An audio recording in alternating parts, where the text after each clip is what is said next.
আমাদের অনেকের এই মানসিকতা আছে, অন্যের প্রাইভেট বিষয় নিয়ে কখনো আপনি নাক গলাতে পারবেন না, কারো প্রাইভেসিতে আপনি ইন্টারফেয়ার করবেন না, কারো প্রাইভেট স্পেসে আপনি ইন্টারফেয়ার করবেন না। এটা খুব বাজে একটা স্বভাব, এটা ইসলাম হারাম করে দিয়েছে।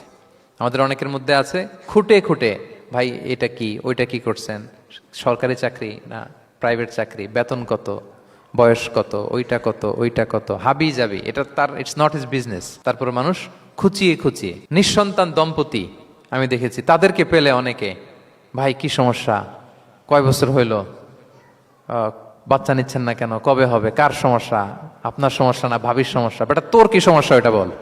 একজন নিঃসন্তান দম্পতি তারা কি স্ট্রাগলের মধ্য দিয়ে যায় আপনি জানেন?